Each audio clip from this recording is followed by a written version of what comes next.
Amen. Haleluya. Naweza kukaa tafadhali. Bwana Yesu asifiwe. Haleluya. Majina yangu ninaitwa Yotam Jilo Enes. Yotam ni ile Jotham, lakini kwetu dini ililetwa na Wajerumani.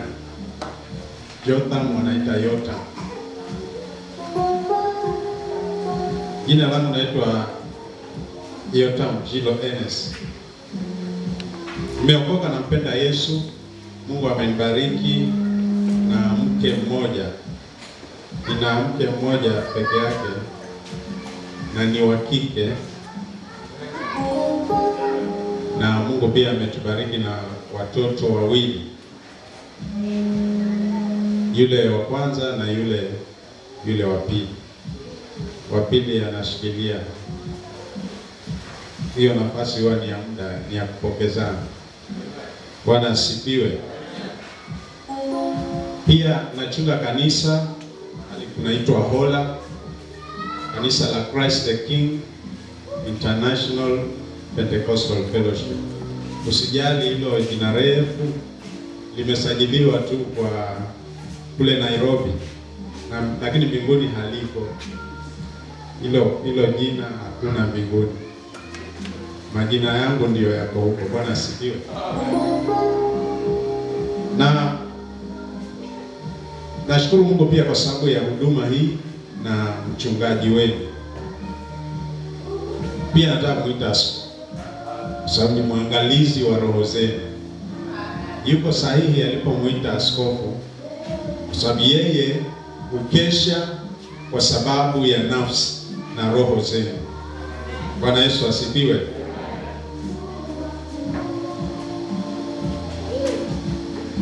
Nimepewa salamu na kanisa, walijua kama nitakuwa hapa mahali ninashiriki, mahali ninahudumu, kwa sababu kando na kuhudumu pia ninashiriki pale. Bwana Yesu asifiwe. Unajua kuna wachungaji ambao wanachomoka tu wakati wa mahubiri. Wao hawashiriki katika ile ibada, wao wanahudumu. Kwa hivyo washirika wanashiriki, kiongozi wa ibada, alafu wakati wa mahubiri ndio mhubiri anachomoka papa, anaingia kwa madhabahu, anahubiri na anarudi kwa ofisi. Nimefurahi kuona mchungaji wenu pia akiongoza sifa. Bwana asifiwe. Sababu hiyo hata mimi huongoza sifa. Siku ya leo tunaenda kuongea kuhusu toba kamili. Biblia kitabu cha Kutoka mlango wa 20 mstari wa 5 na wa 6. Na nitakuwa ninataja maandiko. Ukiwa karibu wewe, tafadhali soma ama andika, lakini mimi utaniruhusu niweze, kwa Kiingereza tunasema paraphrase, yaani niweze kuelezea vile maandiko yanasema. Wewe uwe kama kanisa la Wathesalonike, hakikisha kama ni kweli katika maandiko. Bwana Yesu asifiwe sana. Luka 20 mlango wa 5 na wa 6, Biblia inanena habari za zile amri 10. Na katika hii amri maandiko yanaongea kuhusu jambo moja muhimu kabisa ambalo Mungu alitaka wana wa Israeli wajue, na leo anataka kanisa lipate kujua. Amri hii inasema hivyo. Kwa wale ambao ni wasomi wa Biblia wanajua tayari, Kutoka mlango wa 20 ni habari ya amri 10. Bwana Yesu asifiwe. Kitabu cha Kutoka mlango wa 20 mstari wa 5 na wa 6. Naamini sote tuko hapo kwa sababu huo ndio mstari wa foundation. So ningependa tuweze kusoma sote pamoja, na pia tusiwe na haraka, ili kila mmoja apate msingi wa neno la siku ya leo. Ninaongea kuhusu toba kamili. Toba kamili. Biblia inasema usirudie wala kuvitumikia, kwa kuwa mimi Bwana Mungu wako ni Mungu mwenye wivu, na wapatiliza wana maovu ya baba zao hata kizazi cha 3 na cha 4 cha wanichukiao. 6 inasema, nami na warehemu maelfu elfu wanipendao na kuzishika amri zangu. Kuna mambo mawili msingi hapa. Jambo la kwanza ni laana, ni patilizo la maovu. Biblia inasema na wapatiliza wana maovu ya baba zao mpaka kizazi cha 3 na cha 4. Lakini ninawarehemu, ninawahurumia mara elfu elfu wale wanipendao. Hivyo laana inayotoka kwa Mungu ni ya vizazi, lakini baraka inayotoka kwa Mungu ni ya milele. Namaanisha hivi ya kwamba baraka inadumu kuliko laana. Hiyo ni habari njema. Lakini siku ya leo tunapoongea kuhusu toba kamili, nataka tutembee katika vizazi 4 ambavyo vilitembea katika dhambi na laana ya Mungu. Na wakati katika vizazi hivi 4, kile cha 4 kilipotoka katika hii laana, wakaingia katika baraka ya milele. Na nena habari za mtumishi wa Mungu anaitwa Abrahamu. Sote ni wazao, sote ni mbegu, sote ni mstari ama msururu wa Ibrahimu, baba ama babu yetu. Imani yetu imekita mizizi katika Ibrahimu kwa sababu yeye alimwamini Mungu na akahesabiwa haki. Hivyo imani yetu ipo katika misingi ya imani ya baba Ibrahimu. Lakini je, wewe wajua ya kwamba Ibrahimu alifikia mahali akafanya kosa? Na kosa hili ni kwamba Ibrahimu alidanganya. Mara nyingi huwa tunahesabu ya kwamba kudanganya ni dhambi ndogo, kana kwamba dhambi zina kategori. Na huwa mara nyingi tunaiweka katika ile kategori ya kwamba hii ni dhambi ndogo tu. Waweza chukua simu na ukamdanganya mtu tu ya kwamba niko area, niko hapa tu na huko hapo, na unasema hakuna shida. Ibrahimu, jambo la kwanza, mlango wa 10 kitabu cha Mwanzo, alimfundisha mke wake kudanganya. Ulipoingia njaa katika nchi ya Kanaani, mlango wa 12, Biblia inasema wakaenda nchi ya Misri. Mstari wa 12, Ibrahimu akamwambia mke wake, tukifika Misri waambie ya kwamba wewe ni dada yao. Sasa huyu ni bibi na bwana wanaongea, na bibi anafundishwa uongo, na bibi akaelewa, akagraduate, na walipofika, alipouliza akasema mimi ni dada yake. Hofu ya Ibrahimu ilikuwa kwamba mke wake ni mzuri sana. Baba yangu aliniambia jambo moja nilipofikia huko. Akaniambia jambo la kwanza, mke utakayeoa kama ni mzuri, utapambana ama utapigana na uzuri wake. Kumbe mwanamke mzuri hutatiza, lakini ni vizuri pia kuoa mwanamke mzuri. Naongea kuhusu uzuri wa maumbile. Usipige dafrau tu chochote ikawa bibi kwako. Pia ni vizuri awe mzuri, kwa sababu mke wa Ibrahimu alikuwa mzuri, lakini ule uzuri ukawa tena ni hofu yake, ya kwamba sasa huu uzuri siuoni mimi tu, kila mtu anauona, na wale wenye macho makubwa watakapouona wanaweza nimaliza mimi. Ili nami niishi mke wangu, itabidi useme kama wewe mimi ni brother sister, alafu kule watanihandle kama sote, watanihandle kama shemeji, watanihandle na tutaishi na tutoke nchi ya wenyewe. Na kweli Sara akasema hivyo.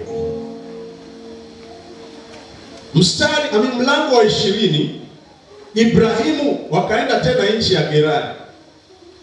Mfalme wa Gerari akauliza habari za mke wake. Sasa Ibrahimu akaulizwa yeye mwalimu afundisha watu uongo. Sasa akaulizwa, mzee huyu tunamuona hapa ng'arang'ara ni nani? Akasema dada yangu huyu. Yeye naye vile vile akadanganya kwa habari ya mke wake, akasema huyu ni dada yangu. Bwana Yesu asifiwe. Wale wana theolojia kama dada yetu wanajua kuna school of thoughts tofauti. Kuna zingine zinasema kwamba Ibrahim hakudanganya, ni kweli alikuwa mke wake. Wengine wanasema ni kweli alikuwa cousin yake. Wengine wanasema alikuwa anasema kweli kwa sababu baba yao mmoja, mama ndio tofauti. Hayo ni mawazo ya wana theolojia, lakini Biblia haina A wala B. Inasema Ibrahimu alimwambia mke wake, sema ya kwamba wewe ni dada yangu. Kwa hivyo kama ilikuwa ni kazini yake, ama ilikuwa ni mtoto wa babake, ama ilikuwa ni mtoto wa jirani, alimuoa. Bwana asifiwe. Kwa hivyo mbele za Mungu Ibrahimu alidanganya. Unaweza kujiuliza kwa nini mtu mkuu wa Mungu aliyechaguliwa na Mungu anafikia mahali pa kudanganya? Na Biblia haifichi. Unajua kuna dini zingine wale mitume wao dhambi haikuwekwa ili waonekane watakatifu, lakini Biblia imeweka dhambi za mitume wote kuanzia Ibrahimu, wote na dhambi zao, ili itakapokuwa habari ya Yesu tuamini ya kwamba Yesu hakutenda dhambi. Na kama ametenda dhambi pia wale wengine tungeziangalia katika maandiko, wote wametenda dhambi isipokuwa Yesu peke yake. Ibrahimu akakosa, na kumbe aliingiza shida katika uzao wake, shida ya udanganyifu. Mlango wa 26 mstari wa 6. Isaka sasa mwana wa Ibrahimu huko Gerari. Watu wa Gerari wakamuuliza habari ya mke wake Rebeka. Rebeka naye alikuwa mzuri, alikuwa beautiful, na wakamtaka, naye akasema ni dadangu. Ile dhambi ya babake alikuwa anasema ya kwamba mke wake ni dada yake, na yeye pia Isaka akaanza hivyo. Yaani kuna mambo fulani ambayo mzazi ukifanya mtoto huona kawaida. Kuna mambo fulani ambayo wewe baba ukijizuia kuyafanya, mtoto wako hatajizuia kuyafanya. Kama vile Lutu alijizuia kuishi Sodoma. Lutu alijikaza kuishi Sodoma, akabaki Sodoma mtu wa Mungu, lakini wasichana wake hawakujizuia. Alitoka Sodoma, tabia za Sodoma akaziacha Sodoma, lakini wasichana wake walipotoka Sodoma walibeba tabia za Sodoma, na walipomwangalia baba yao wakamuona Bwana, kwa sababu kule Sodoma kulikuwa hakuna kuoa wala kuolewa. Mtu anaenda na mbuzi na mzazi na kila kitu, wakachukua ile tabia wakatoka nayo. Mtu wa Mungu amejikaza kwa mtaa mchafu, lakini watoto wake hawakujikaza. Wakati mwingine ni vizuri kama mtaa hauna adabu uhame. Haleluya. Hata kama umejazwa na Roho unaomba mguu mmoja juu, hama huo mtaa, kwa sababu watoto wako hawataweza, wataenda na hizo tabia, watajificha mbele zako, lakini fursa ikipatikana. Haleluya. Sasa mtoto wa Isaka, huyu ni kizazi, Isaka ni kizazi cha pili. Ibrahimu alidanganya. Unajua ile dhambi kwa Sara ilikuwa tasa. Utasa ulimpiga Sara. Ile dhambi kwa Ibrahimu ikawa ni huo ujanja. Mijikenda wanasema ulachu, yani ile hali ya ya werevu ambao yani huwezi kukamata. Bwana asifiwe. Kizazi cha pili, Isaka anakuwa mwongo, Rebeka naye anakuwa tasa. Unajua mambo mengine hayakuwekwa bayana kwa Biblia ikasema kwamba hili ni makosa, lakini matokeo yake huonyesha kwamba hilo ni makosa. Kama vile pombe. Pombe Biblia haisemi ni dhambi, lakini yale mambo yanayompata mlevi yanaonyesha kwamba pombe ni dhambi. Kizazi cha pili, Isaka anakuwa mwongo, anadanganya na mke wake tasa. Biblia inasema kwamba Rebeka alikuwa tasa na Isaka akaomba kwa sababu ya mke wake na Mungu akamwondolea ule utasa. Sasa kizazi cha tatu ni Yakobo. Yakobo, unajua mbegu unapoipanda kama ni mahindi, ule mhindi ukishamea hauzai ile chembe moja. Lile hindi huwa lina chembe ngapi? Kwa hiyo ile mbegu ambayo alipanda Ibrahimu ikazaa kwa Isaka, sasa ilipokuja kwa Yakobo ilikuwa ni mbegu kweli. Ule uongo, udanganyifu ambao umeanza na babu, ukija kwa baba unakuwa uongo wa kisasa. Ukija kwa mjukuu unakuwa uongo wa kidijitali.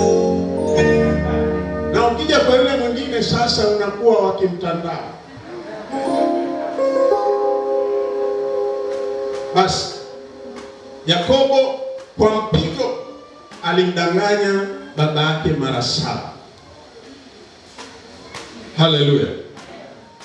Yakobo alimdanganya baba yake Isaka mara 7 hapo kwa hapo. Yaani mnaingia mechi na unapigwa mabao 6-0. Kuna wazazi ambao hudanganywa na watoto mpaka wakawa wao ni bila. Anampigia mtoto wake anamwambia, haya mwanangu, mashikamo, maraba. Sema, haya ndanganye.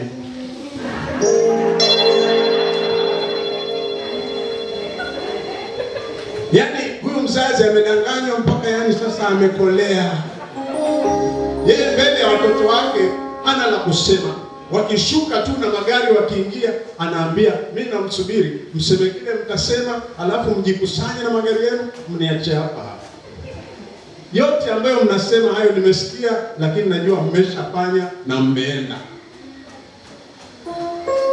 Yakobo alichukua mwanandama wa zizi la baba yake, akamchinja, akamtengeneza, akachukua mavazi ya ndugu yake Esau akavaa, akaenda kwa baba yake na akabisha. Baba akasema, ni nani? Yakobo akasema, ni mimi Esau. Sema moja.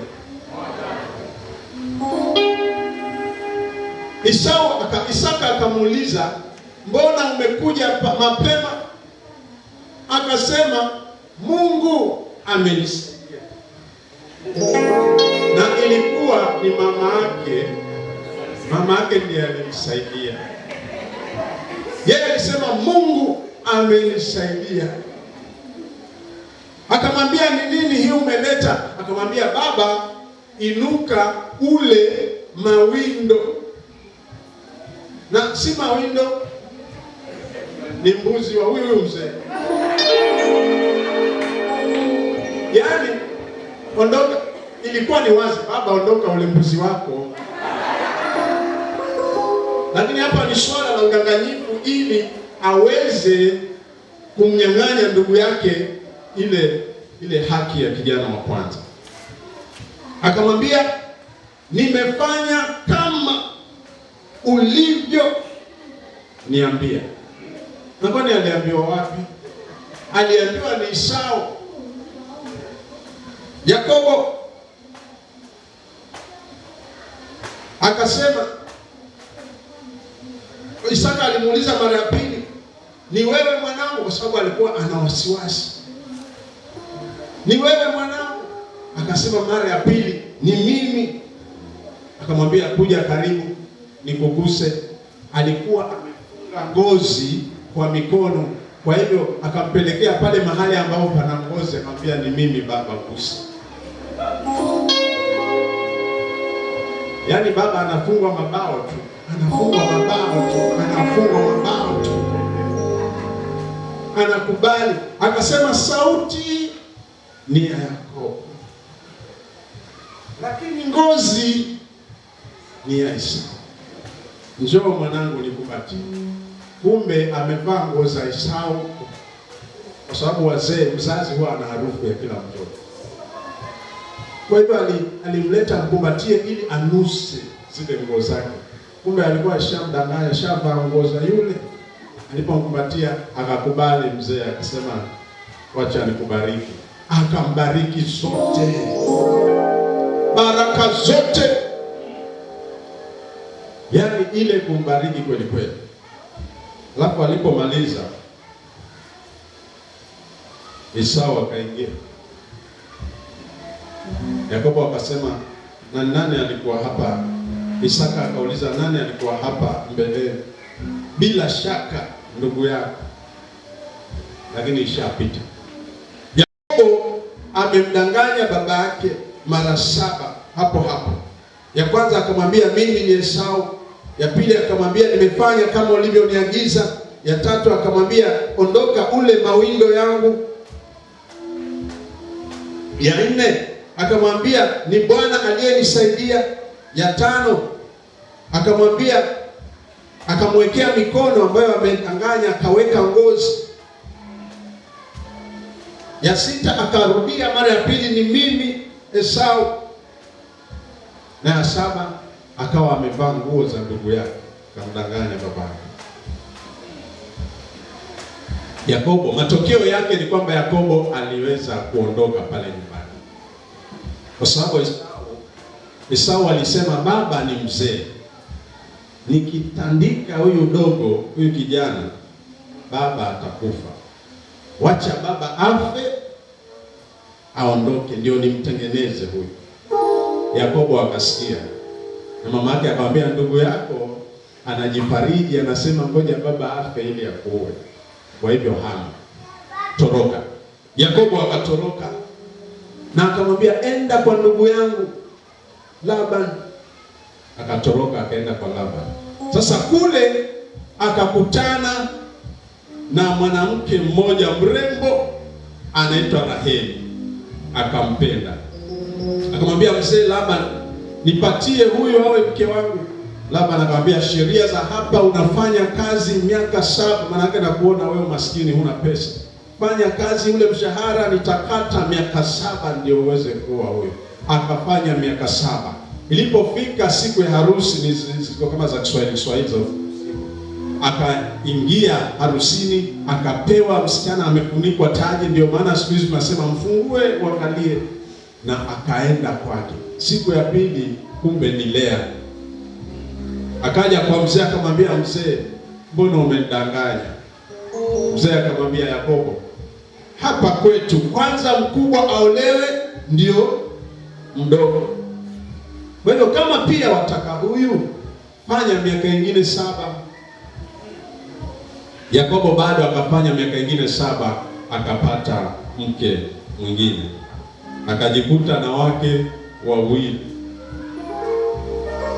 Haleluya. Mungu akafungua tumbo la yule mke ambaye alikuwa hapendwi. Yule mke ambaye alikuwa hapendwi. Lakini yule mke ambaye Yakobo alimpenda akawa tasa. Nataka uangalie vile Ibrahimu mke wake tasa, yeye mjanja. Manake ujanja wa Ibrahimu ilikuwa wewe unaweza kuolewa huko ingawa wewe bibi yangu, lakini mimi nikaishi. Kuna wanaume wengine wajanja ambao wanaweza hata kumfanyisha mke wake ukahaba ili wasurvive. Sasa huu janja huu ulikuwa kwa Ibrahimu, na kwa sababu Sara alikubaliana naye, utasa ukawa kwake. Isaka ujanja, Rebeka utasa. Sasa Yakobo ujanja na Raheli utasa. Kizazi cha tatu wanang'ang'ana na dhambi. Kumbuka Biblia inasema ninawapatiliza wana maovu ya baba zao hadi kizazi cha tatu na cha nne. Lea akapata mtoto akamuita Ruben. Akapata mtoto wa pili akamuita Simeon. Akapata mtoto wa tatu akamuita Lawi. Akapata wa nne akamuita Yuda. Raheli akaenda kwa Yakobo akamwambia, mzee, niangalie. Sema anakuangalia, nipe mtoto. Yule mzee alikasirika akamwambia, sasa kwani mimi ni Mungu? Mimi ni Mungu nikupe mtoto? Unaona mtoto ni hivi tu. Akamwambia, usijifanye ujui mzee, kuna huyu mjakazi wangu, shika. Nimesema nipe mtoto. Kulikuwa na mila za Kiyahudi. Kuna mila hapa Afrika pia ziko, hata hapa Kenya. Kuna jamii moja sitaki kuitaja, ambayo kama mwanamke ni tasa na miaka imeenda, huwa anachukua mjakazi ama maid, ama anaenda ni kama kuoa, anaenda chukua msichana, anamlipia mahari, anakuja anampa mume wake, alafu yule msichana anazaa kwa miguu yake na mtoto anakuwa wake. Hiyo pia ilikuwa mila ya Kiyahudi, si maandiko, ni mila. Kwa hivyo kimila Sarai alifanya hivyo, akachukua Hagari mjakazi akampa Ibrahimu. Bwana asifiwe. Maandiko yanasema ya kwamba Yakobo alipata mtoto na mjakazi wa Rahel. Nyakati zile msichana anapoolewa alikuwa anapewa kasichana kadogo kama miaka 9 kama miaka 6 kumsaidia, na baadaye anakuwa mjakazi wake. Kwa hivyo akampa, akazaa Dani, akazaa tena Naftali. Watoto wamekuwa 6. Lea alipoona Raheli amemchezea mchezo na ni mdogo wake, naye akaenda kwa Yakobo akamwambia, mzee, hata mimi na mjakazi, huyu mjakazi wangu Zilpa hata anayechukua mzee, nataka mtoto. Sasa Yakobo akawa ni kijogoo, akawa ndiye dume la mbegu. Sasa yeye ametawala, akazaa Asher na Zebulon na Isaka. Alafu akamfungua tena Lea. Zilpa alizaa Gadi na Asher. Alafu Mungu akamfungua tena tumbo Lea, akazaa Isaka na Zabulon, watoto 10. Alafu Lea akazaa msichana mmoja anaitwa Dina, watoto 11. Ndio mwisho Mungu akamfungua tumbo Raheli. Raheli akamzaa Yusufu. Ikafika wakati sasa wa kuondoka, waweze kuenda zao, waondoke pale kwa Labani, na wakatoroka. Walipotoroka, Raheli aliiba vitu kwa baba yake mzazi. Kuna vinyago pale alibeba, na Labani alipoenda kuwashika na kusaka, Raheli alivichukua akavikalia. Alafu mzee alipokuja anatafuta Raheli, akamdanganya, akamwambia, baba, usinionee shida, niko katika hali ya wamama. Mzee akasema, samahani mwanangu, akaenda zake. Kumbe ni mwongo, ni mwizi, tena amekalia mali, lakini amesingizia kwamba yuko katika hali ya wamama, hali ya wanawake. Kumbe ukiwa muongo utaoa muongo. Unaweza kujifanya mjanja ukaokoka na ukaingia kanisani kwa sababu wamtaka msichana fulani, kumbe hata naye ameokoka na ni mjanja, anatafuta kijana fulani na mkakutana. Alafu sasa mkienda nyumbani mnasema yenyewe umeniweza, nasema hata wewe umeniweza. Yaani ujanja wangu wote pale nilikuwa nataka nitoe msichana wa kanisa, alafu kapata wewe, kumbe na wewe ulikuwa unajifanya. Sasa ngojeni mtoto, yaani mtoto achukue huku na huku. Yeye mtoto atakuwa anawapanga ninyi, ndugu yangu, anawapanga kama supermarket. Mnasema tumezaa, tumezaa, yaani tumepata. Mkutana na mke wako, unamwambia mke wako na umepata mtoto. Ile tabia sana ya wapi? Sema ni yako kwenu. Ni yako kwenu. Ni Yesu sote. Sasa ni kujikaza kulea. Wewe kwanza watoto wa wavulana, wewe ni waongo tena ni wavulana. Wewe tayari baba muongo, unajijua hiyo. Na mke wako hata anajua kwamba wewe mume wangu ni muongo. Akisema anakuja mpatie masaa mawili. Akisema haji utamuona ndio. Yaani yeye kusema ukweli kabisa, yaani kwake yaani hawezi. Yeye anaona kama vile amekuwa mwanamke mpaka akanganyie kidogo. Sasa watoto mnaingia kwa nyumba hivi hamna watoto. Na kumbe wako. Unaanza wewe mko wapi? Wanaitika hapa juu.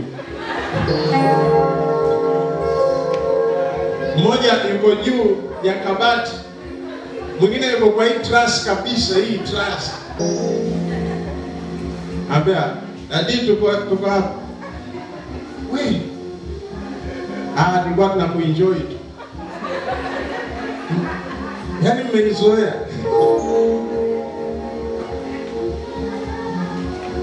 Haleluya. Raheli naye alikuwa muongo, aliiba, akadanganya. Lakini kuna neno Yakobo alisema si zuri. Yakobo alisema, mzee, kama kuna mtu kati yetu amefanya hivyo, kufa na afe. Na moyoni alikuwa roho safi, anajua mimi si mwizi, watu wangu siwezi. Mimi si mwizi, watu wangu siwezi. Kama kuna mtu amefanya hivyo, wewe mzee unatusingizia kufa na afe.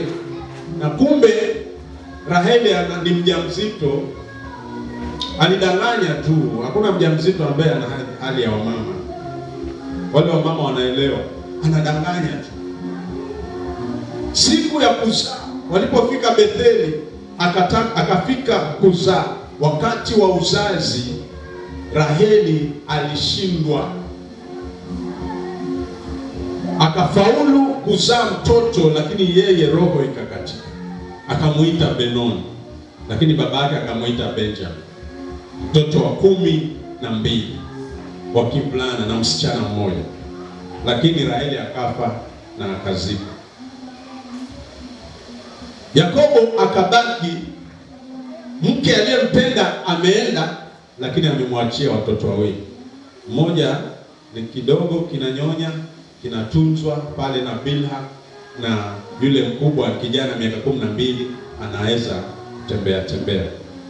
Maandiko yanasema ndugu zake walikuwa wakichunga, naye alikuwa hutumwa Yusufu kuwapelekea chakula. Lakini kwa sababu Yakobo alimpenda Yusufu, huyu ni mtoto wa mke aliyempenda, akamshonea nguo ya rangi nyingi, na wale wengine wakamuonea wivu.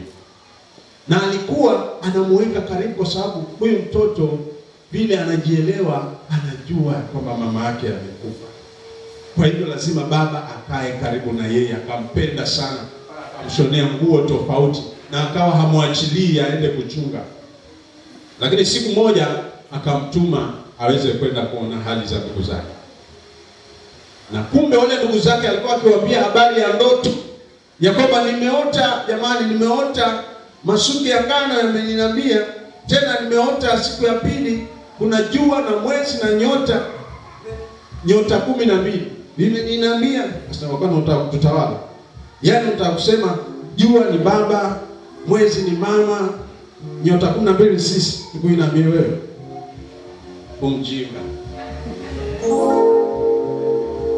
Na siku moja wakampata peke yake huko machungoni. Biblia inasema hawa vijana wakamchukua ile kijana, wakachukua ile chakula amewaletea, halafu wakamweka ndani ya shimo. Kulikuwa na mashimo wakati wa ukame, walikuwa wakichimba wale wachungaji kutafuta maji, wakamtupa pale chini, wakule wapate afya, wakifanya mkutano ya kwamba wamfanyie nini. Kwa hivyo wakakula ile chakula yake, wakimdiscuss, topic ni yeye, agenda ni yeye, na yuko karumande kidogo mahali anasubiri. Lakini Biblia inasema Yuda aliwaambia ndugu zake, tusimuue huyo kijana, afadhali tumuuze. Na kweli wakamsikiza, wakasema Yuda, una point, hata mimi nakubali. Wakamuuza. Kuna Waishmaeli walikuwa wanapita kwenda kuuza vitu Misri, wakamuuza, wakapewa, wakachukua pesa, wakachanganya Yusufu na bidhaa zao, wakaenda kuuza Misri. Hawa ndugu wakachukua mwanakondoo wa yule baba, wakamchinja, ile tabia huyo mzee. Wakachukua damu, wakamwagia lile vazi la rangi nyingi, alafu wakaenda kwa mzee. Wakafika kwa mzee, wakamwambia, mzee, hili vazi tuliliona huko msituni wakati tunarudi, wewe unafikiria ni la nani? Akamwambia, si la mwanangu hili. Tena unaona lina nini? Si lina damu. Sasa nini itakuwa imefanyika? Yakobo akasema, bila shaka mnyama mbaya amemrarua. Unajua tabia ya watu waongo wajanja, yaani anataka ujibu mwenyewe, ujijaze mwenyewe, ujibu mwenyewe, unajipanga mwenyewe, unajikaanga mwenyewe.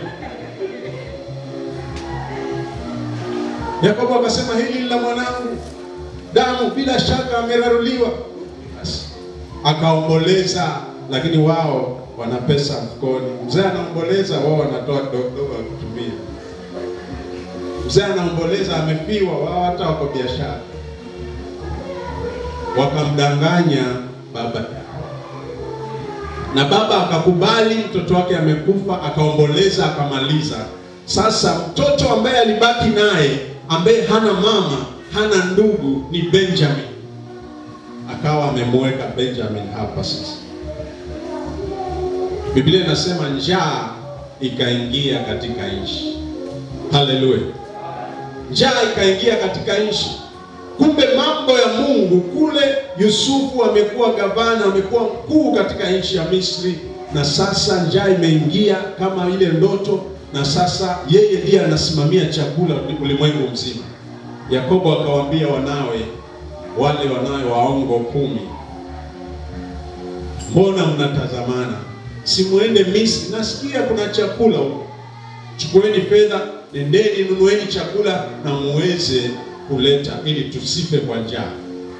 Wakachukua, wakatoka na wakaenda. Biblia inasema hivi ya kwamba Yusufu aliwatambua ndugu zake, lakini wao hawakumtambua. Kuna jambo lilifanyika kabla ya hili. Mlango wa 34, Dina, yule msichana wa pekee wa Yakobo, alikuwa na tabia ya kuzunguka, kucheza na wasichana wa mji. Na katika hiyo hali akakutana na kijana mmoja anaitwa Shekemu. Yule kijana alimpenda sana Dina, na siku moja akamnajisi, akamshika kwa nguvu, akambaka. Kwa hivyo habari ikaja kwa Yakobo. Wazazi wa Shekemu walikuja mbio kwa Yakobo na wakamwambia, mzee, tuongee kizee, wacha sisi tusimamie kila kitu mtakachosema, lakini uache huyu msichana awe mke wa mtoto wangu. Yule mzee akamwambia, ni sawa mzee mwenzangu, lakini unajua nini? Hapa nina ndume. Hapa kuna wanaume ambao mpaka ni washauri. Ushaona mzee anaogopa watoto wake? Mzee mali ni yake, kila kitu, lakini anaogopa watoto wake. Maana yake hawaelewi kama wanakuja ama wanarudi, haelewi. Watoto walipokuja akawaambia ya kwamba dada yenu, samahani, amebakwa na hivi. Lakini kwa bahati nzuri wazee wenzangu walikuwa hapa si kitambo, na wanataka mseme lolote, watalipa mahari na kila kitu na mumuoze dada yenu kwao. Wakamwambia mzee, waambie tutawajibu. Jawabu lilipokuja wakamwambia mzee, waambie ya kwamba sisi hatutaki mahari kubwa, kijiji kizima wapashwe tohara. Hiyo ndio mahari. Hiyo tu. Hiyo tu. Sawa, waambie hivyo hivyo. Mzee akaita mzee mwenzake akamwambia, vijana wangu wanasema hawana shida na dada yao. Mahari ni kwamba kwa sababu sisi ni Waebrania, pia ninyi kijiji kizima mpashwe tohara. Kusema hiyo, sawa.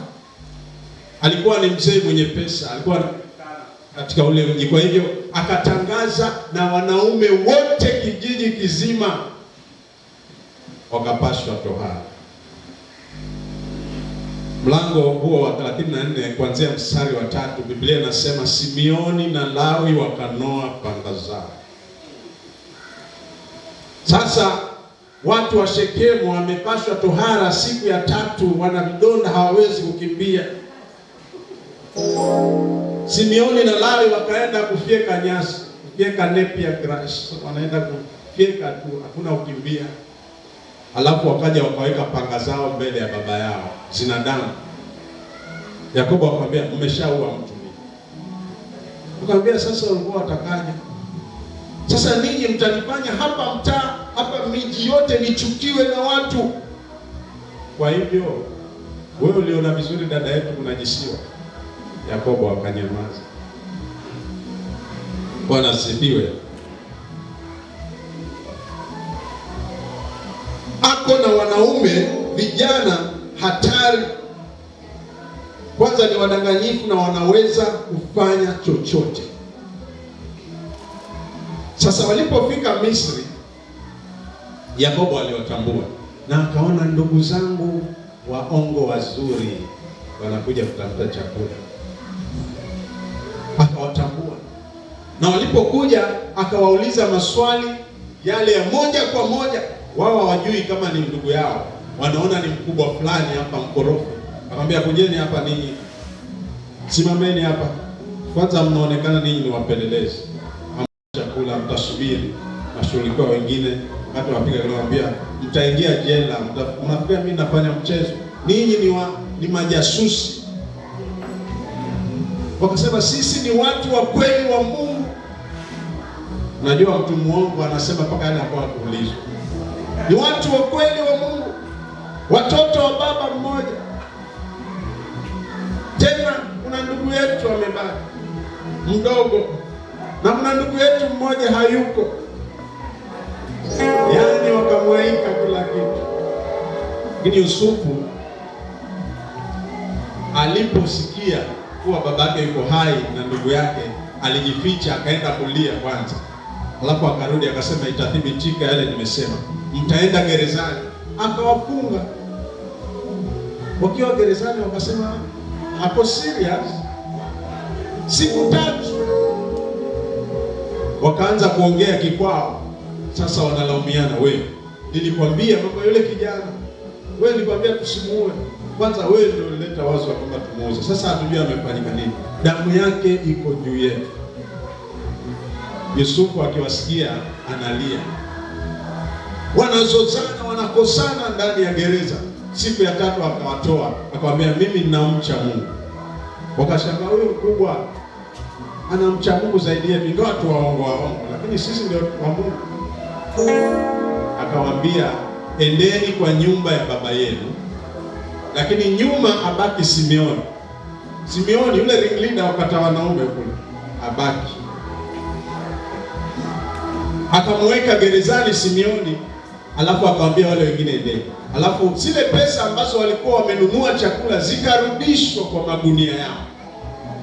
Sasa walipofika njiani, ilikuwa wafungue gunia moja waweze kulisha wale mifugo. Walipofungua wakakuta pesa ziko pale juu. Nasema aise, ngojeni. Pesa yangu iko kamili ndani ya gunia langu. Huu ni mtego. Nasema lakini hakuna shida, twendeni. Tutajua vile tutamwambia baba. Walipofika nyumbani, kumbe magunia yote 10 pesa zimerudishwa. Baba akamwambia, sasa mtaniambia nini? Nimewatuma mnunue chakula, mmeleta chakula na pesa. Mwambia baba, sisi hata hatujui imeenda vipi mpaka pesa ziko hapa ndani. Kwani sasa hiyo unajua mzee atakuamini tena? Wakajieleza, mzee akamwambia ni sawa, hii pesa iwekeni, mtamrudishia huyo mtu. Njaa ikazidi, wakamwambia mzee, yule mtu amesema tusirudi bila ndugu yetu mdogo. Wakamwambia, Yakobo akamwambia, kwa nini mlimwambia huyo mtu ya kwamba mna ndugu yenu mdogo? Akasema, yule bwana yani anakuuliza swali kana kwamba alikuwa hapa nyumbani, inabidi umweleze. Akamwambia, huyu mtoto haendi, huyu mtoto hana mama, huyu mtoto hana ndugu, na mnataka kwenda naye akafe huko. Na tena leo mnaniambia Simeoni yuko gerezani. Yusufu mliniambia alikufa, Simeoni yuko gerezani na mnamtaka huyu. Tukae njaa. Njaa ikauma. Ruben akamwendea akamwambia, baba, nipatie huyu mtoto tuende naye. Nisipomrudisha watoto wangu 3 nitakupatia uwaue. Mzee akamwangalia, yaani kuchukua huyu mtoto ukampoteze, halafu unipe wajukuu wangu ni chini. Akasema mtoto haendi. Bwana asifiwe. Na unajua huyu kijana wa kwanza Ruben alikuwa amelala na mjakazi wa baba yake. Wakati Raheli alipokufa, kale katoto kadogo kakalindwa na yule mjakazi wa Raheli kakakuwa. Ruben, kwa sababu alikuwa ana umri mkubwa. Ni makosa jamani mzee kwa msichana mdogo. Haya, mjifanye mkusikia. Ruben akamnyemelea yule mjakazi wa baba yake. Kwa hivyo hapa Ruben ana makosa mawili. Yakobo alikuwa hamhesabu kama kijana wa kwanza. Lakini akaja Yuda, kijana wa 4, akamwambia, baba, nipe huyu kijana ili tusife njaa. Nisiporudi naye damu yake uitake kwangu. Hilo neno ni kubwa sana, ya kwamba mimi nachukua dhamana wa huyu mtoto, maisha yake uyatake kwangu. Huu ndio moyo wa Kristo aliposema nitume mimi baba. Pale ilionekana Kristo mwenyewe, nguvu ya Kristo ndani ya Yuda, akisema ninasimama kwa sababu ya mtoto, dhambi yake nitaibeba mimi. Na Yakobo akaridhika. Alikumbuka mama yake alikuwa amemwambia, enda kwa baba yako, enda uchinje huyu mnyama, mpelekee hiyo chakula. Yakobo akamwambia, ninaogopa laana. Kumwambia, usijali, laana yote Yuda aliposema hivyo, Yakobo akamwambia, chukua mtoto, enda. Wakatoka kurudi Misri. Yakobo akawatengenezea zawadi na asali, vitu vya mashambani. Akasema, hizi zawadi hizi mpelekeeni huyo mtu jamani, mpelekeni, narudisheni hizi pesa na mwambie huyo mtu tunashukuru. Wakachukua wakaenda. Walipofika, Yusufu akamwambia mfanyikazi wake, wale jamaa wale wapeleke nyumbani, leo watakula dina kwangu. Hivyo jamaa wamekuja, wamebeba ile pesa ya kurudisha na ingine ya kununulia chakula. Walipofika wakasema, jamani, hii pesa tumeipata kwa magunia yetu.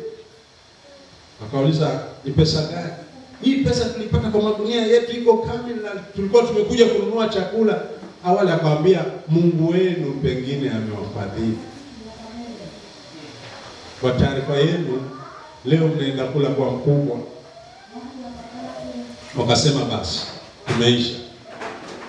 tumeisha. Hiyo mambo ya kwenda kula kwa mkubwa, wanataka watufanye sisi watumwa na wachukue punda zetu. Yaani wanaona punda ni kitu cha maana sana. Kwa yule mkubwa wa Misri, mtu anayetembea na mafarasi. Unajua mtu muongo anaweza kuwa na baiskeli ama na pikipiki, alafu akasema watu wa mavieti wanamuonea wewe. Alafu yeye anaenda kikorofi tu, magari makubwa yako pale, yanataka kupishana na yeye, yuko pale pale. Hata mimi bwana ni mtumizi wa barabara, fanyeni heshima kwa watu wa mapikipiki bwana.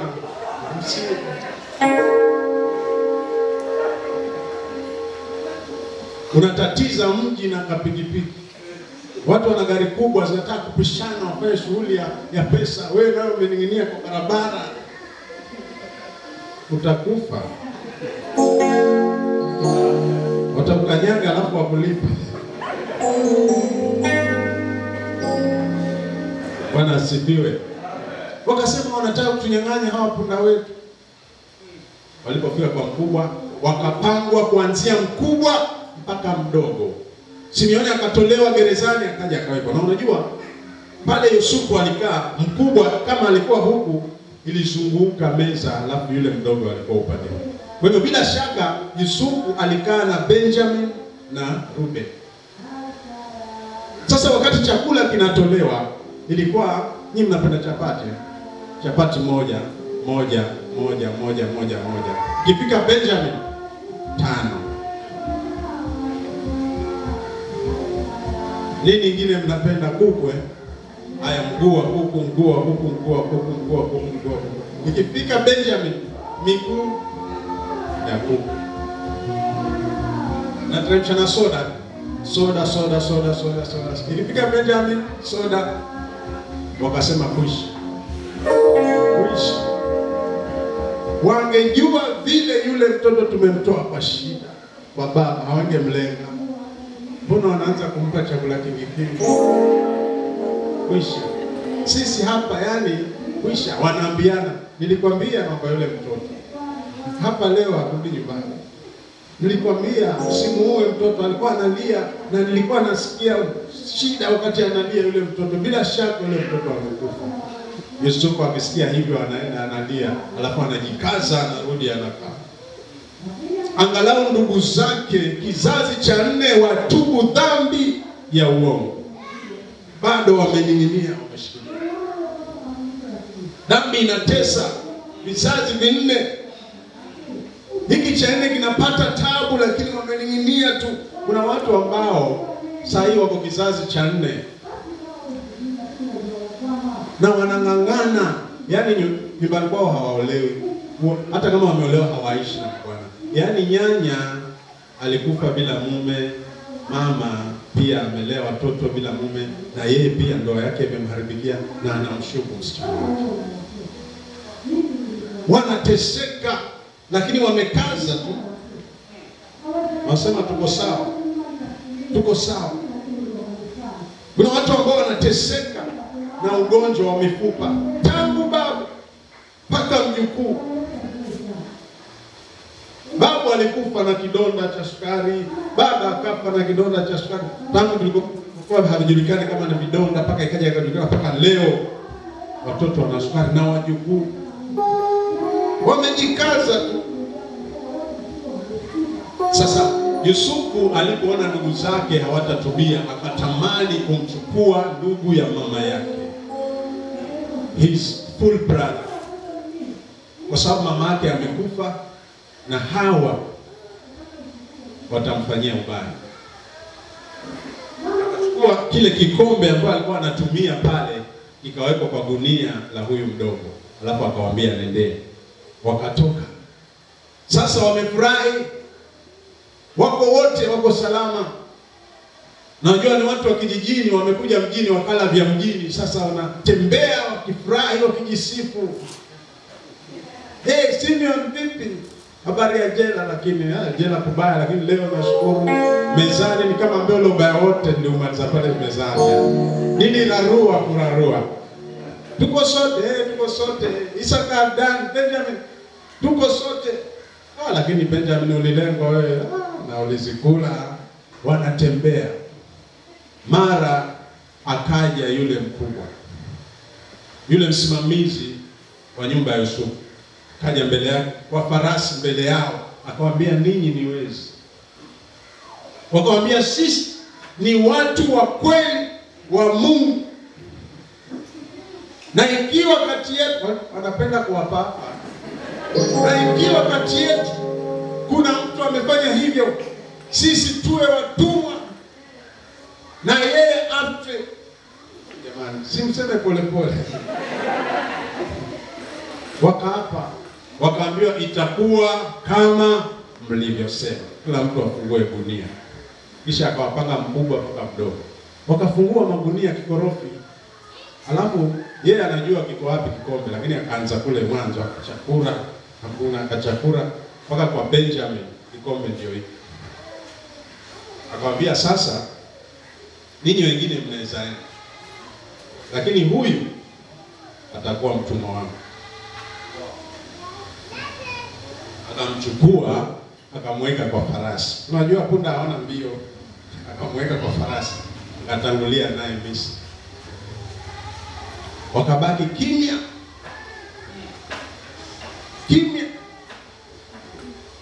Wanatazamana.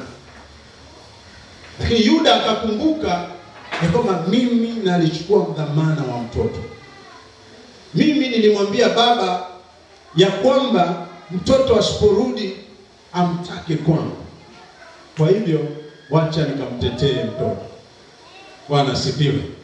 Ninaenda kuhatarisha maisha yangu kwa ajili ya mtoto. Singependa kumuona baba akifa kwa kusikia kwamba mtoto pia amepotea. Huyu mtoto hana mama, hana ndugu. Ninaenda kwa ajili yake. Akashika njia akaanza kurudi Misri. Kila mmoja akaangalia, sasa mimi ndiye kwenda kumdanganya baba tena. Sasa nimechoka hivi kudanganya. Wacha akashuhudie hayo ya Misri. Wakageuka sasa, ule msafara wa furaha ambao ulikuwa unaenda Kanaani ukabadilika ukawa msafara wa huzuni unarudi Misri. Kimya kimetawala. Yuda yuko mbele anapiga hesabu ya kwamba sasa ninaenda nikawe mtumwa, lakini ndugu yangu nihakikisha kwamba amerudi kwa baba. Yuda alipofika akamwambia, niwie radhi mkubwa, ninaomba ninene na wewe jambo na usinionee ubaya. Yusufu akamwambia sawa. Akaja akamwambia mambo katika kitabu cha Mwanzo kizima, ndio speech ndefu ya mwisho. Akamwambia Yusufu bila kujua mkubwa, sisi ni watu wa Mungu. Sisi ni vijana wa baba mmoja. Tumezaliwa 12 wanaume. Mmoja wetu hayuko nasi. Na huyu kijana moyo wake umeshikana na moyo wa baba. Kwa sababu mama yake alifariki na ndugu yake hayuko. Na mimi singependa kwenda nikamuone baba akifa kwa kumkosa huyu. Kwa hivyo najipeana kwako. Tafadhali nichukue mimi niwe mtumwa, lakini muache huyu mtoto aende kwa baba. Bwana asifiwe. Hapo ndipo Yusufu akaanza kulia. Ndipo Yusufu akaona moyo wa toba. Ndipo Yusufu akaona turning points ya vizazi vinne ambavyo vimeteseka. Ikifika mwisho akawaambia ndugu zake njooni. Wakawa wanasita, akamwambia mimi ni Yusufu. Manake alipokuwa akilia mbele yao, wale wengine wamesimama mbali wanashuhudia. Wakaanza kuambiana sasa ameharibu. Mimi afadhali ningesubiri huko jangwani. Yaani afadhali kumdanganya baba kuliko kuliza mkuu. Yaani hospitali analia. Na sisi tuko excess hapa. Tuna makosa tele na usiasi analia.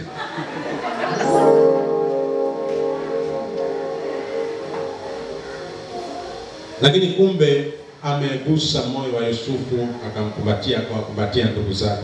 Akamwambia kwamba Mungu alinituma huku kwa sababu ya kuokoa nyumba ya baba. Kwa hivyo msikosane, msilaumiane. Toba kamili leta mambo tatu. Tusome kitabu cha Mwanzo mlango wa 49.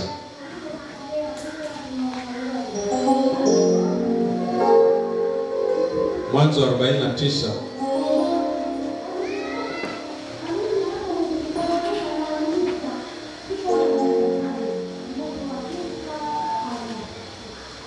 Kuanzia mstari wa kwanza. Yakobo akiwabariki wanawe. Yakobo akawaita wanawe akasema, kusanyikeni ili niwaambie yatakayowapata siku za mwisho. Kusanyikeni msikie, enyi wana wa Yakobo, msikilizeni Israeli baba yenu. Ruben, mzaliwa wangu wa kwanza, nguvu zangu na malimbuko ya uweza wangu. Umewapita wengine kwa ukuu na kwa nguvu. Umeruka mpaka kama maji, basi usiwe na ukuu, kwa sababu ulikipanda kitanda cha baba yako, ukakitia unajisi. Alikipandia kitanda chako. Huyo ni kijana wa kwanza, Ruben. Wa pili, Simeoni na Lawi ni ndugu, panga zao ni silaha za jeuri. Nafsi yangu usiingie katikati ya siri yao, fahari yangu usiungane na kusanyiko lao, maana katika ghadhabu yao walimuua mtu, na kwa ukaidi wao walikata mshipa wa ng'ombe.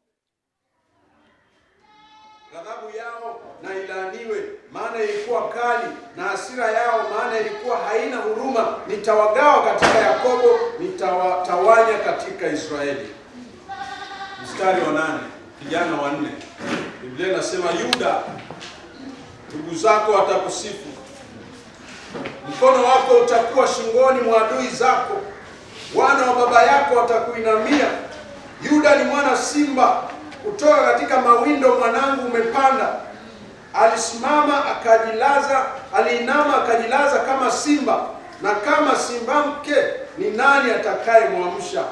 Fimbo ya enzi haitaondoka katika Yuda, wala mfanya sheria kati ya miguu yake, hata atakapokuja yeye mwenye milki, ambaye mataifa watamtii. Nataka kukomea hapo, kijana wa 4. Baraka haikwenda kwa kijana wa kwanza. Baraka haikwenda kwa kijana wa pili wala wa tatu. Ilienda kwa kijana wa 4 ambaye ni Yuda. Tuliona matendo ya Yuda. Tuliona moyo wa Yuda. Mungu aliona kile kiko ndani ya Yuda. Yakobo pia alikielewa. Kwa nini? Kwa sababu Yakobo alimkabidhi mtoto Yuda kwenda Misri. Yakobo ndiye aliyemkabidhi Yuda wakati familia yote inatoka Kanaani kwenda kutangulia. Yuda ndiye aliyetoa wazo ya kwamba mtoto asiuawe. Moyo wa Yuda ulikuwa ni moyo mkubwa. Biblia inasema kama simba. Unajua simba ni mjasiri.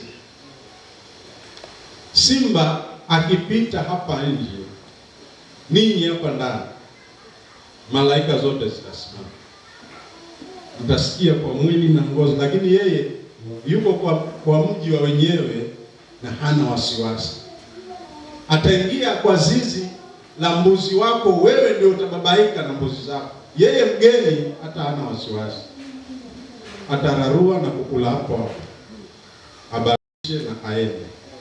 Ujasiri huo ndio ujasiri uliomfanya Yuda akapiga moyo konde na akamwendea Yusufu. Haleluya! Moyo wa Yusufu, wa Yuda ndio wa Kristo, ndiposa Kristo akaitwa simba wa kabila la Yuda, kwa sababu hapo ndipo palipo na ule moyo wa toba kamilifu, wa turning point. Si kwamba walikuwa wema huko mbeleni, lakini baada ya kugeuka walianza kuwa wema. Haleluya! Toba kamili inaleta mambo matatu. Twende kwa haraka. Jambo la kwanza, toba kamili huleta sifa. Yakobo anamwambia Yuda, ndugu zako watakusifu. Toba kamili huleta sifa. Kuna mambo ambayo kwenu yametawala, kama vile ulevi. Kule kwetu kuna walevi. Kuna walevi hata huko wakosi, walimu wa Pokomo, vijana wa Pokomo, askari vijana wa Pokomo. Waangalie vizuri, wengine ni walevi. Levi kabisa. Kuna familia zingine ni uchawi tu, yani hata kijana yuko class 8 kisha ashaachishiwa kitu. Yani nyanya yake amembuku. Mimi nikifa basi vidonga vyangu ni vyako. Kuna watu ambao familia yao wao ni viti. Wakizaliwa huzaliwa wakiwa akili punguani, ama wana upungufu fulani katika mwili, na katika ukoo hakukosekani hao watu. Wamejikaza tu, njoni kwa Yesu. Sisi hiyo mambo ya wokovu hatupendi. Na mwafa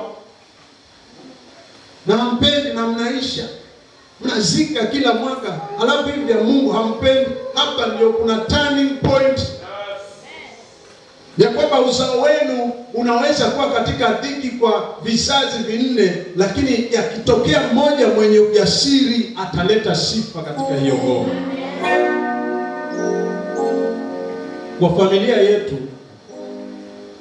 walikuwa hatumalizi form 2.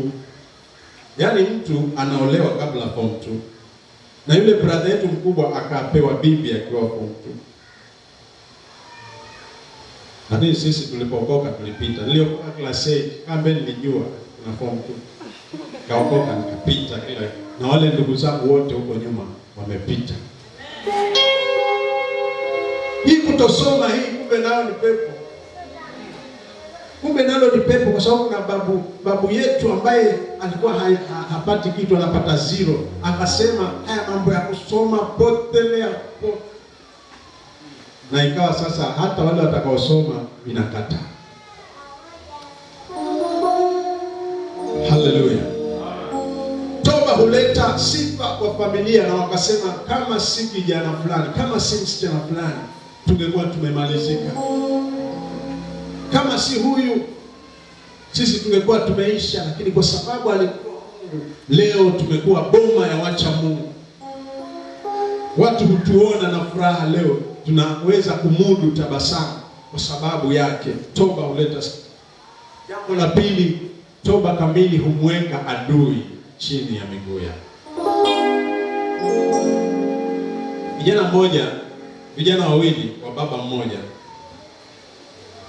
Hii ni hadithi. Yule mdogo alivunja chupa hii ya chai, kwa thermos ile, akaivunja. Bahati mbaya ile mambo ya kukutana beba mara akaanguka. Halafu wakaipanga vizuri, wakairudisha kwa meza. Huyu baba alikuwa anaishi na hao vijana wawili, mama yao hayupo, sijui aliachana, hiyo ni story, usimuulize. Akaja akakuta meza iko vile na thermos iko pale. Alipobeba thermos ikaruka. Malaka najua imejaa chai, lakini ikaruka, haina chai. Kutingisa ikatingisika, najua imevunja. akawaita, ni wawili peke yao. Ninyi nani amevunja hii chupa? Sijui. Haki ya Mungu sijui. Believe me. Sijui. Najua vile waongo wanaapa. Anaweza hata kugusa ulimi hivi, alafu afanye hivi aguse chini. Haki ya Mungu sijui. Basi mzee akasema sawa, kama imelipuka. Lakini yule mkubwa alijua huyu mdogo ndiye alivunja. Kwa hivyo sasa wakitumwa sokoni, wananunua, alafu wanachukua kikapu, anamwambia dogo, beba hii. Vipi? Beba, si unajua masuala ile chupa. Beba, uke nyumbani, story ishi. Sawa. Anabeba kwa nyumbani. Asubuhi wanapangiwa mahali pa kulima, wanaenda wanalima. Baba akiondoka tu, jamaa anakaa kwa mti, anamwambia dogo, mimi na wahi mahali. Ukimaliza hapo unganisha na hapo. Na vipi bro? Hamna vipi hapo? Ile chupa. Sawa sawa. Jamaa anaenda zake mtaa, anarudi. Sasa baba akamwona huyu kijana mdogo anadhoofika. Wewe vipi, mbona? Sema niko sawa, sina neno. Mbona unakaa unashia? Sina neno, niko sawa tu. Kumbe chupa inamuua. Wakitoka vile vile mpaka yule kijana mkubwa akawa amezoea, akitaja ile chupa, huyu mdogo anafanya chupa. Hata kumsema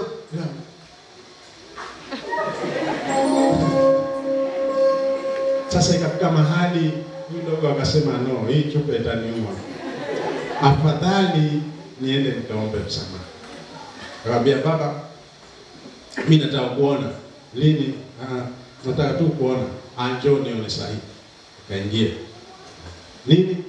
Akamwambia baba, alikuwa nimekuja nikwambie habari ya ile chupa. Chupa ipi tena? Ile chupa siku ile.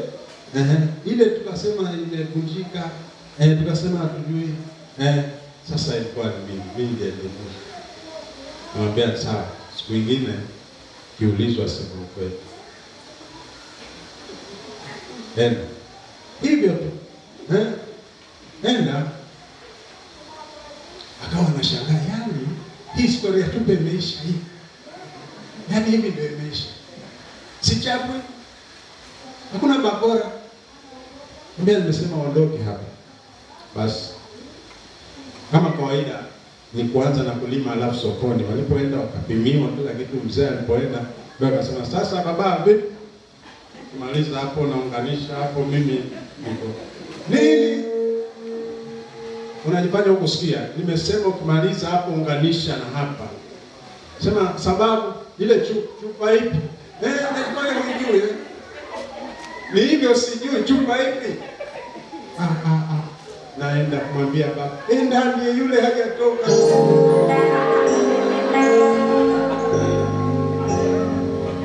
Mwambie ndio naondoka hivi. Ungekuwa ushaondoka baba. Ndio naenda sasa, nitamwambia baba, nini mbona mwanisumbua? Hebu njoo haraka. Nataka nikwambie baba, sema haraka haraka. Nataka nikwambie yule ambaye alivunja chupa siku ile, namjua.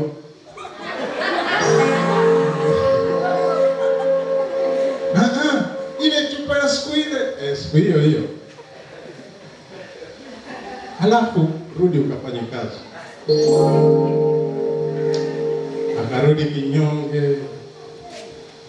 Yule jamaa anafanya kazi, anampiga side mirror, anamwangalia.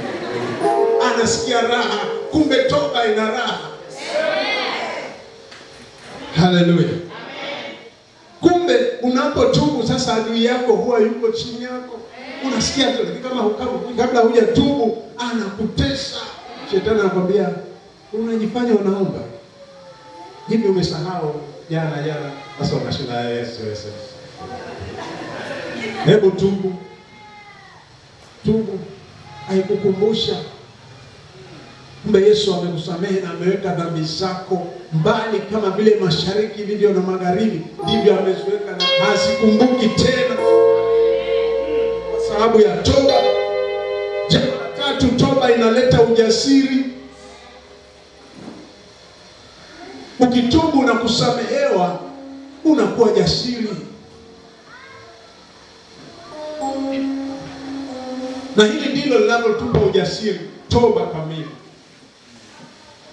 ya kwamba tunao msamaha wa dhambi, hatuhukumiwi tena. Tukisimama mbele za watu tunasimama na nguvu nyingi, ni kwa sababu tu ya toba, ndugu yangu.